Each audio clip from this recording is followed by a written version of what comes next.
Сәлем достар, эфирде Кемелден подкасты эфир тізгінінде мен Аружан Бақыт. Бүгін бізде қонақта Шаңырақ театрының актрисасы Алиева Айзере және Еуразия ұлттық университетінің ФСОФену 2025 номинациясының иегері Тоқсанбай Рахат. Бүгін біз подкастымызда жасанды интеллекттің орны, соның ішінде ChatGPT-дің студенттердің және адам өміріндегі орны туралы әңгімелейтін боламыз. Сіздерге ең алғашқы сұрағым осы ChatGPT туралы тақырыпты бастамас бұрын жасанды интеллектке тоқталып кететін болсақ. Жасанды интеллект сіздер үшін қандай мағынаны береді? Жасанды интеллект дегеніміздің мағынасы, интеллект деген жалпы ол сана ғой.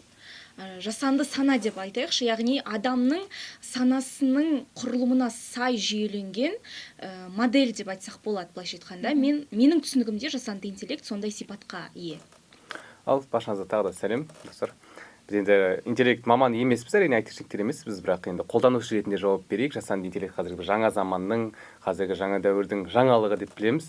Баяғыда бұрындары біз жалпы технология мен адамның, машина мен адамның айырмашылығы бар еді. Қазір интеллект пайда болғалы ажыратуда қиын. Себебі жасанды интеллект қазір адам атқара алатын жұмыстардың көбісін өз мойнына алып жатыр. Көп мамандықтар қажет болмай жатыр осы интеллекттің арқасында. Көп іздеген жауаптарымызды секундтың ішінде біз ешқандай ақпарат көздерінсіз интеллекттен тауып жатырмыз.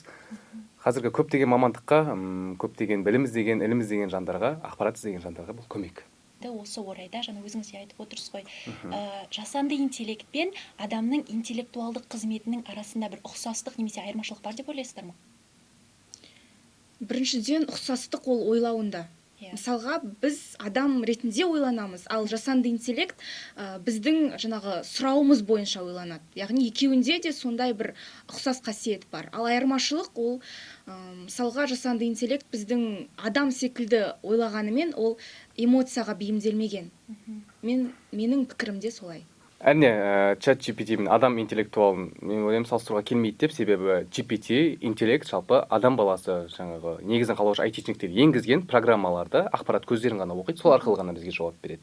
Адам интеллектуалымен салыстыру ол біз секілді көп іздене алмайды, тек қорында бар шектеулі ақпарат көздерімен ғана жауап береді. Екеуі екі бөлек секілді. Мысалға Рахат айтып отыр ғой, жаңағы жасанды интеллект жаңағы біздің сұранымыз арқылы, және де біз жасанды интеллектті үйретушіміз. Біз тек қана қолданушы емес, біз жаңағы айтишниктардың жасап берген моделін әрі қарай дамытатын ол біз қолданушылар. Демек, сіздердің ойларынша ChatGPT мен адамның интеллектуалдық қызметінің арасында бір үлкен айырмашылық бар деп ойлайсыздар ғой? Жер мен көктей, себебі адам берген эмоция жаңа айтып өткендей, адам ойланғандай тереңдікті GPT интеллект әрине қамти алмайды. Бірақ та ChatGPT қанша жерден мүмкіндігі шектеулі болса да, қазір әлемнің бәрін жайлап тұрған осы ChatGPT жасанды интеллект. Осы орайда сіздердің ойларынша ChatGPT-дің немесе жасанды интеллекттің жасай алмайтын дүниесі бар ма? Ол жаңа алдында айтып өткен эмоция шығар, ситуацияны түсіндіреміз, бірақ ол оны робот ретінде жауап береді. Ол мен секілді студент бола алмайды, ол мен секілді Айзере болып жауап бере алмайды. Яғни ол менің сезінген дүниемді, ол екінші рет ол сезініп маған осы жерде осындай істе деп әрекетті дұрыс нұсқай алмайды. Яғни ол өзінің бір құрып алған құрылымы бар, сол арқылы ғана құрғақ түрде жауап береді. Яғни сіздің ойынша ChatGPT-дің немесе жасанды интеллекттің барлық кемшілігі осы эмоцияны сезіне алмауында ғой, Адам берген эмоцияны бере алмайды деп, әрине адам баласы бір сұраққа, сауалға, ситуацияда түрлі эмоцияларға сүйенеді, ішінің рухани күшке сүйенеді, санаға сүйенеді.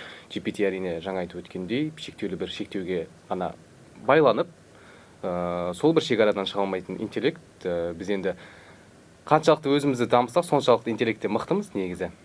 Бірақ қазіргі кезде жастар көбіне енді өзінің эмоциялық күйінде небір интеллекттен сұрауға өзі шеше алатындай ситуацияларды ол GPT-ге сеніп қалды. Соның кесірінен де шығар, білемсіз, жандардың ізденіске ұмтылмайтын жандардың кесірінен біз GPT-ден кішкене артта қалып жатырмыз. Жасанды интеллекттің жасай алмайтын дүниесі қазақ тіліндегі жасанды интеллекттікін деп айтайыншы, ол сауатты жазу. Яғни бізге мысалға қазіргі таңда енді студент ретінде жасанды интеллектті қолданбаймын деп айта алмаймын, қолданам әрине, тіпті күнделікті де қолданам, сабақ жазу барысында да. Және де сол кезде өзімнің сұранысымды жазған кезде ол маған 100% сауатты дүниені шығарып бере алмайды. Яғни оның 50% калька аударма немесе мүлдем қазақ тілінің қолданысында жоқ сөздерді жазған кезде мен кішкене таңғаламын. Сол секілді жасанды интеллект сауатты жаза алмайды деп ойлаймын. Әрбір берген ақпаратты нақты 100% факт деуге де келмейді, себебі біз сұраған ақпарат көздері шектеулі цензуралы ақпарат көздері болуы мүмкін. Оны бізге GPT бере алмағандықтан, мен бере алмадым деп емес, басқа бір ақпарат көздерін бізге жалған ақпаратты сенімді түрде бере алады. Бізде ол фильтріміз болмаса, ақпарат көзіне деген жаңағыдай ары қарай ізденбесек, ол берген ақпаратты тереңдетіп алданып қалуымыз мүмкін. Және де біз журналист қауымы болғаннан кейін ол бізге өте қауіпті. Сондықтан әр ақпаратты берген сайын біз қосымша ізденіп отыруымыз керек. Сондықтан GPT 100% нақты ақпарат береді, 100% шынайы жауап береді деген қате түсінік. Жаңа өздеріңіз тілге тиек еттіңіздер ғой, журналистика деп. Осы орайда сіздердің ойларыңызша жасанды интеллект шығармашылық мамандықтарға, соның ішінде сіздің біздің жаңағы журналистика, актрисалық мамандықтарға қандай әсері бар деп ойлайсыздар? Жалпы енді шығармашыл жан болғаннан кейін кейде бойымызға бір жаңа идеялар келген кезде миымыздың іші хаос болып кетіп жатады. Негізі ол сәтте әрине біз қағазға, қаламға түсіріп, барлығын жіліктеп, орын-орнымен қойғанымыз дұрыс, бірақ осы тұста GPT интеллект жалпы керемет көмек деп ойлаймын. Себебі жаңа ойымызға бір идея, сценарий келген кезде, соны біз GPT интеллектқа түсінікті етіп, сауатты түрде жаза алсақ, ол бізге құрылымын жаңағыдай реттеп, өзі идеяларды реттеп, біздің жалпы не айтқымыз келді, жаңа біздің ключевые слова дейді ғой, кілт сөздерімізге қарап, бізге жақсы сценарийді құрастырып бере алады, кәсіби түрде. Біз оған журналистсің деген рөлді бере алсақ, ол журналистиканың құрылымымен, теориясымен бізге нақты идеялар құрастырып береді. Біз ойлаймын, шығармашылыққа бізге енді шығармашыл идея бере алмаса да, бірақ ойымызды нақтылауға, құрылымын нақты құруға өте керемет. Яғни сіздің ойыңызша дұрыс сұрау сала білу керек, иә? Адам санасында, шығармашыл адам санасында хаос көп болады, жаңа айтып өткендей, түрлі идеялар мен түрлі ойлар қабаттасып кеткен жағдайда бізге интеллект керемет дос пайдалана білген жағдайда. Сол. Ал енді актриса болып ChatGPT-ді қалай қолданамыз, жалпы жасанды интеллекттің көмегіне қалай жүгінеміз десек, мысалға бізге өзіміздің режиссеріміз белгілі бір пьесаны береді. Пьесаны береді де, сен осы рөлге тағайындалдың дейді. Содан кейін жаңағы пьесаны көшіріп, жасанды интеллектке қойып, жіберіп, маған осы кейіпкердің мінез құлқын ашып берші десең, ChatGPT өзінің түсінігінше ол кейіпкер жалпы бұл пьесада қандай рөл атқарады, ол қандай эмоцияда болу керек, ол жалпы болмысы қандай ол адамның деген секілді образын құрап береді де, сол арқылы жаңағы рөлге енуге, былайша айтқанда, жұмысты жақсартады, яғни жұмысты жеңілдетеді деп айтсақ болады. Одан кейін енді театр саласы болсын, журналистика саласы болсын, бізге сөйлеу маңызды, жаза білу де маңызды әрине, бірақ сөйлеп оны жеткізе білу басымырақ, яғни бұл жерде дикция, интонация деген дүние бар.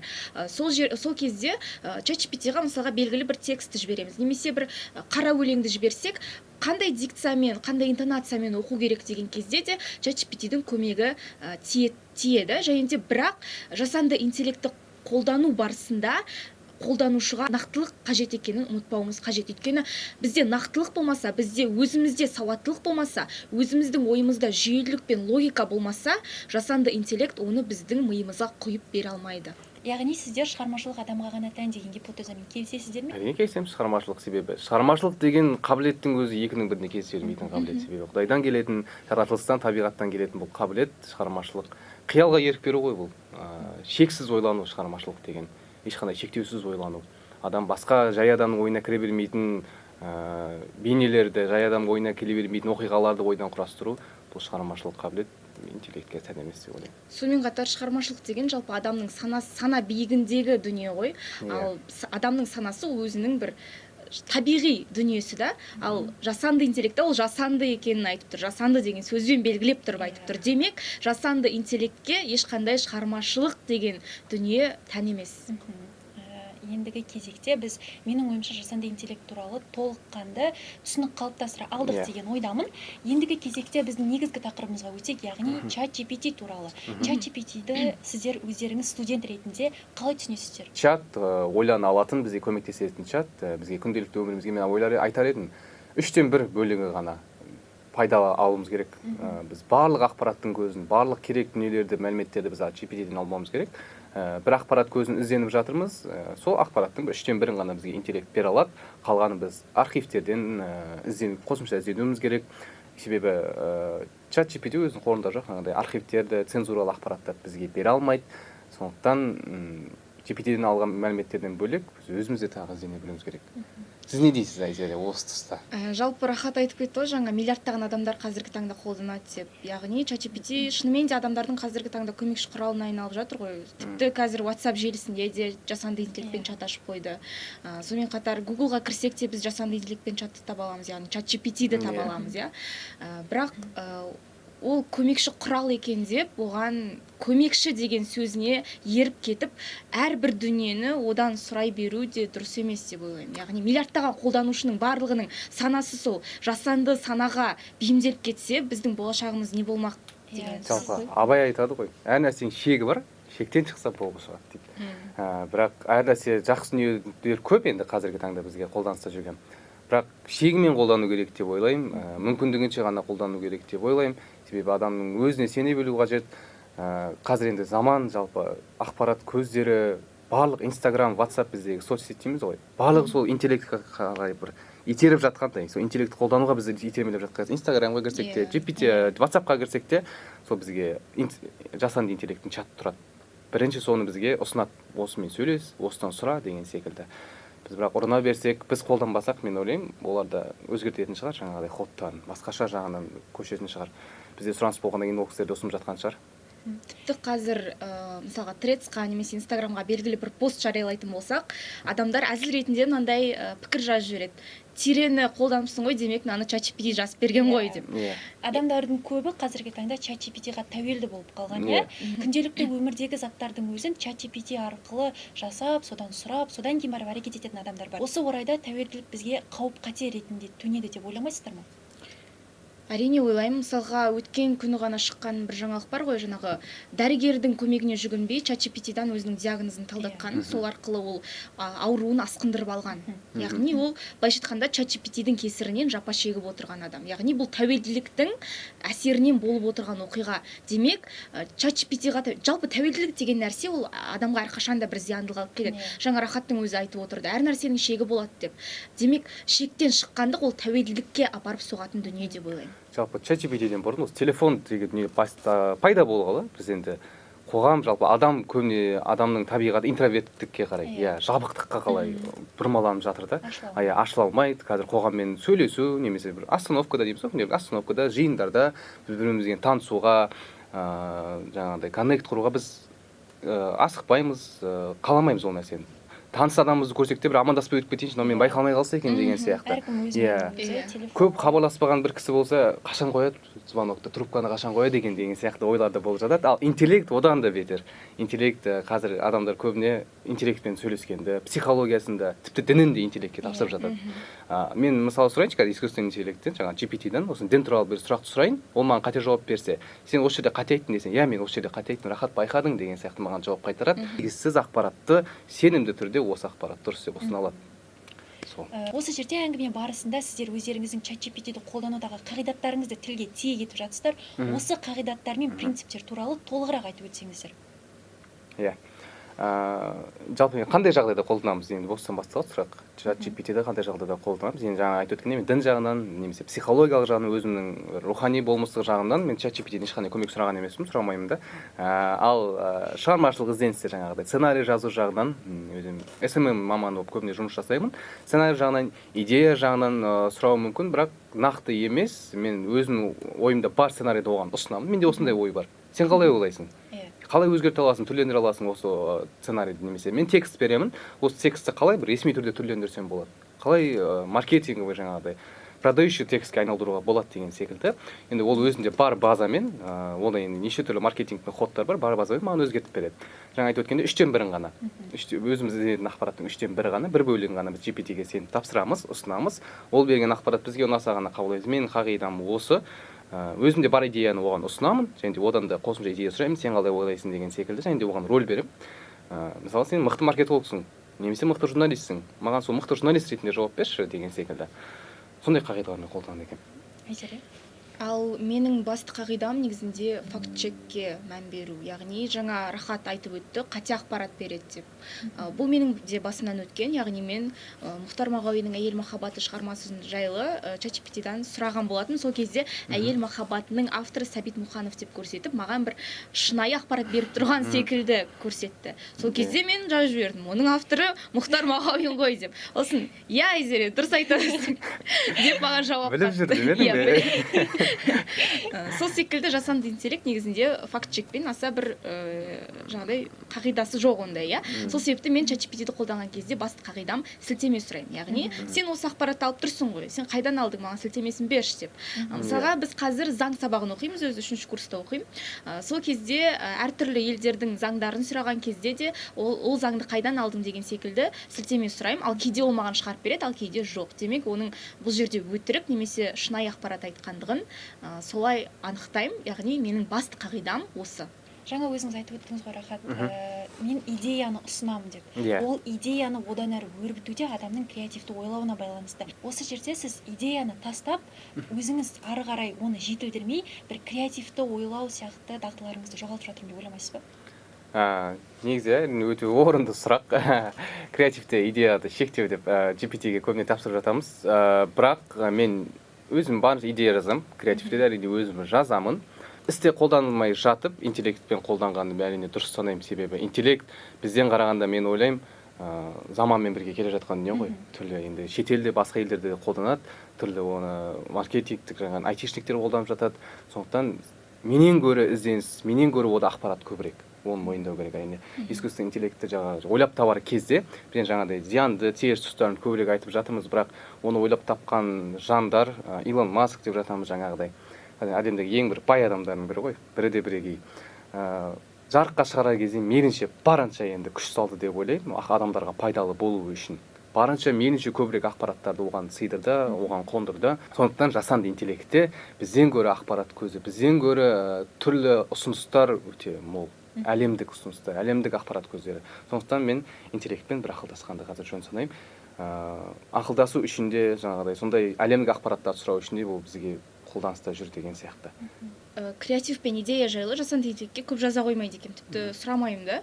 Бірақ жасанды интеллекттің беретін идеясы мен креативті бір тұстары, ол бәрібірде өмірдегі бар затты ол саған жай ғана қорытып айналдырып бере салады.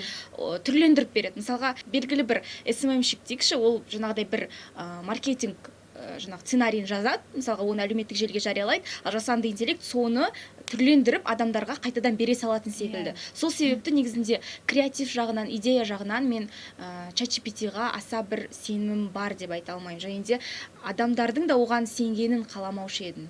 Яғни қанша жерден GPT-дің мүмкіндіктері шектеусіз болса да, ол бәрібір әлеуметтік желіде жарияланған ақпараттарға келіп тіреледі дейсіздер ғой. Өзінде бар ақпарат бізге ұсынады, сондықтан барынша фундамент дейміз ғой, фундаментті өзіміздегі ішіндегі бар ақпаратпен, өзіміздің ішіндегі бар креативті болған ұсынып қана біз керек дүниелерімізді сәл ғана ала аламыз, пайдалы дүниелер. Ал одан кейін айтатыным, ChatGPT-ді қолданған кезде біз қазір енді TikTok тренд дейміз, Instagramдағы трендтер дейміз да, өзіміздің фотомызды ол ChatGPT-ға жүктейміз, Gemini-ға жүктейміз өз фотомызды.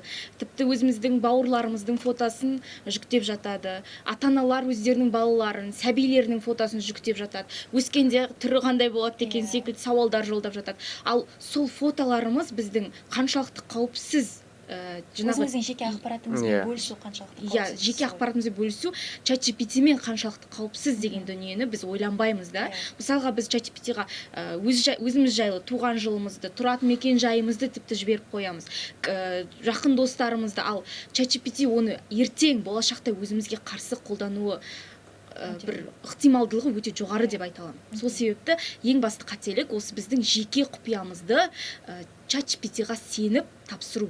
Шынында біз ұмытылмаймыз ғой.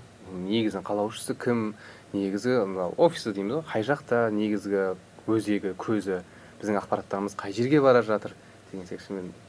Әр адам ойлану керек, кімге ақпарат беріп жатырмын, қайда жіберіп жатырмын деген секілді. Енді ChatGPT бізге берілген негізі осы сұрақты жалғастыра кетейік. Мүмкіндік, жақсы мүмкіндікті біз пайдалануымыз керек, себебі қазір таңда заман дамып жатыр, заманмен бірге мүмкіндіктер де дамып жатыр. Біз ChatGPT негізі біздің уақытымызды үнемдеу үшін арналған дүние. Ендігі кезекте өздеріңіздің тәжірибелеріңізбен бөлісіп кетсеңіздер, яғни ChatGPT-ге берген сауалыңызға оның берген ең қызық немесе оғаш жауабы туралы айтсақ. Менде мынандай бір жағдай болған. Абай жолы жаңағы романын маған дәптерге конспекттеу қажет болды. Осы 2-ші курста. Сол кезде Абай жолы романының беттерін мен электронды кітаптан скрин жасап, көшіріп жасанды GPT-ға жібердім. Сол кезде кейіпкерлер бар ғой, жаңағы Абай жолындағы Құнанбай, Ұлжан, жаңағы Абайдың өзі, сол кейіпкерлердің орындарын ауыстырып, жалпы мәтінді басқаша жүйесін ауыстырып, оқиға желісін төменнен жоғарыға қарай былайша айтқанда ауыстырып жіберді да. Маған дым түсініксіз болып қалды. Мен жаңа жазып отырмын конспект, мен соны жаздым.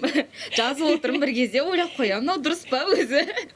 Мен өйткені кітапты оқымадым, шынымды айтайын, ол кезде бүйтіп парағын оқымадым да, соны жай ғана конспектлеу керек болды. Сөйтіп жаңағы парақты алып оқысам, мүлдем басқа дүние. Контексттен ауысып кеткен, мен конспектке басқа бірдеңе жазып, сонымен ананы жыртып тастауға тура келді. Сондай бір менде де сондай бір оқиға болған. Пері мен періште Дулат Исабеков бірінші курста ғой, мен әлі ол шығарманы оқымаған кезім. Сол шығарманы мен қолымда кітап жоқ, интернетте ақпарат көзі аз, сонда бір файлды алдым, сол Google-дың ішінен, сол файлдың ссылкасын жіберіп, осының ішіне маған мазмұнын тез жазып берші деген секілді сондай сауал қойғам. Пері мен періштені ойдан шығарып берді ғой, маған күшті бір шығарма шығарып берді. Пері мен періште туралы. Сол кез ол және сленг деген шықты ғой. Сленг, маған сленгпен не айт дейді ғой, шындықты айтшы маған сленгпен деп, мен соны жазамын ChatGPT-ге. Сонымен мен бүкіл оған өзім туралы берген ақпараттың бәрін маған шығарған кезде, маған олай адам баласы ондай сөздер айтпаған шығар. Одан кейін мен GPT-ге өзім туралы ақпарат мүлдем айтпайтын болдым. Сол сленгтің арқасында кәдімгідей мен сол кезде бірақ мотивация беріп, мені ұялтып қойған GPT. Менде де ондай ситуация болған, жаңағы сленг жайлы. Айзере деп бастады. Айзере, сен осы Google-ды естіп қолданасың ғой деген. Осы сленг туралы, яғни осы жерде біздің GPT-ға берген барлық ақпараттарымыз GPT-дің белгілі бір қорында сақталады. Яғни GPT оны кейін бізге қарсы пайдалану ықтималдығы өте жоғары. Жаңа Айзере, сіз өзіңіздің сөзіңізде айтып өттіңіз ғой. Бірақ сол қатерді ескермей адамдар GPT-ға барлығын айта береді. Осы бір тәуелділік, осы бір дилемма адамдардың ертең өміріне бір кері әсерін тигізетін сияқты деген. Мынандай ғой, көп адамдардан естимін өзім сөйлескен кезде. Сұрақ қояды, GPT-ден жауап келеді ғой. Сол жауапты маған бір Құдайдың берген белгісі секілді деп қабылдайтын бір қиялдар да бар екен. Мәссаған, мен осыны білмей жүр екенмін ғой, маған осы Құдай осы GPT арқылы жіберіп тұр екен ғой деген сияқты адамдарда ой қалыптасып жатыр тіпті. Мен ойлаймын, өте қауіпті. Ары қарай бұл неге апарады жастарды? Біз ғой енді қазір фундаментімізді қалап, мектеп кезден енді фундаментімізді қалап, кішкене ақпарат көзін жинағаннан кейін біз интеллектті қолданып жатырмыз да, кішкене оң солымыз білгеннен кейін. Ал қазір өскелең оқушылар, олар әлі фундаментін қалаған жоқ, оң солын әлі таныған жоқ, бірден искусственный интеллектке кіріп кетіп жатыр да. Көзін ашқандан білімге іздену жолына түскеннен бірден осы жасанды интеллектке түсіп кетіп жатыр. Олардың ертеңгі күні қалай болады, іргетасы әлсіз болып қалмай ма деген сияқты, адасып кетпей ме деген сияқты. Сол менің ойымша GPT-сіз БЖБТ жазып тапсырған ең соңғы уақыт сияқты. Ал енді жаңа Аружан өзің де айтып өттің ғой, дұрыс айттың, қауіпке енді болашақта бізді алып келеді. Енді мен бір жасанды интеллекті эксперті, ChatGPT-дің бір моделін құрған адам емеспін, бірақ сонда да жалпы көріп отырған көрерменге айтар бір кеңесім бар. ChatGPT-дан белгілі нәрсені сұрап алғаннан кейін, немесе өзің жайлы бір белгілі ақпаратты бергеннен кейін, чатты өшіру немесе ақпаратты ұмыт деп жазып жүрсеңіздер, ол негізінде ақпаратты ұмытып өз базасында сақтамайды. Ертең болашақта өздеріңізге қауіп төнгенін қаламасаңыздар, сол бір кеңесті кішкене түйсеңіздер деп ойлаймын. Ұмыт десе ұмыта ма екен? Ұмыт десе ұмытады. Ұмытпау керек болды. Сіздерге бір кеңес осы орайда Айзереден, яғни сіздер барлық ақпараттарды, барлық сұраныстарыңызды жүктеп болғаннан кейін GPT чаттың үстінде 3 нүкте тұрады. Сол нүктеге кірсеңіздер, сіздердің өздеріңіз туралы ақпаратты жоюға мүмкіндіктеріңіз бар. Сол жерден тарихыңызды тазартып отырыңыздар. Жалпы енді бүгінгі тақырыпқа байланысты жасанды интеллект болсын, ChatGPT болсын, басқа да бір жасанды интеллекттің ұрпақтары болсын, оны қолдану барысында адамдар өздеріне тән қасиетті жоғалтпаса екен деймін, қорытындылай келе, сауаттылықты, нақтылықты, логиканы. Осы 3 қасиет ол адамға ғана тән, және де жаңа 4-шісінде айтып өттік, ол шығармашылық, яғни адамдарға ғана тән дүние ол шығармашылық. Сол кезде біз ChatGPT-ға осындай қағидалармен дұрыс қолдану барысында ChatGPT бізге өзінің зиянын көрсетпейді деп ойлаймын. Ал егер де біз барлығын керісінше істесек, ChatGPT-дің болашақта бізге алып келер зияны мол деп айта аламын. Енді жасанды интеллект деген сөз жаңа бір жаратылыс болды ғой, жаңа дәуірдің бір жаңа жаратылысы дейінші. Ұрынып қалмайық, әрине бізге уақытымызды үнемдеу үшін, бізге енді көмекші болу үшін шығарылған дүние, өзіміз сияқты адамдар, өзіміз сияқты кісілер, студенттер жалпы қосылып, ақпарат осы бір дүниені ойлап тапты, біз оны дұрыс жағынан пайдаланайық, иә. Жаңағыдай ақпарат көзін іздеу кезінде жүгініп, керек жерлерімізді ғана алып, оны біз Құдайдың бізге бұйрық емес, оның жазып жатқан сөздері белгі емес ешқандай. Біз не сұрасақ соны айтады. Сондықтан ақпараттарымыз барлығын бере бермей, сене бермей, кішкене фильтрімізді қосайық, көкірек көзімізді оятайық дегім келеді. Құрметті жас, біз енді өмір өз ізденістен тұрады ғой. Абырайдың өлеңі бар, өнер білім бар жұрттар алыстан хабар алғызды, айшыл қалшеледен жылдам хабар алғызды деген сияқты. Жаман дамып жатыр, түрлі бұдан да мықты интеллекттер шығуы мүмкін, бұдан да үлкен дүниелер шығуы мүмкін алда. Біз бірақ өзіміздің адамилығымызды жоғалтып алмайық, жаңа адами логикамызды, фильтрімізді жоғалтып алмайық, қандай өзгерістер болса да біз дайын болайық. Біз мықты болған сайын, біз ізденісте білімді болған сайын, біз интеллектте екінші орынға қойылатындай мүмкіндігіміз бар. Сондықтан білімді болайық, ізденісте болайық. Яғни біздің айтқымыз келгені ең алдымен сіздер өздеріңіз факт-чекинг жасай білу керексіздер. Яғни ақпараттың дұрыс-бұрыстығымен жұмыс жасай біліңіздер. Содан кейін барлық жасанды интеллект немесе кез келген әлеуметтік желіге сенім арта бермеңіздер, яғни сенгіш болмаңыздар. Бүгін біз жасанды интеллект әлемін бірге зерттедік. Егер жасанды интеллектті, яғни ChatGPT-ді дұрыс қолдансақ, ол бізге дос ретінде, ал дұрыс қолдана алмасақ, яғни сауаттылығымызды арттырмасақ, ол бізге жау ретінде қызмет етеді. Бүгін бізбен бірге болғандарыңызға рахмет. Аман сау болыңыздар.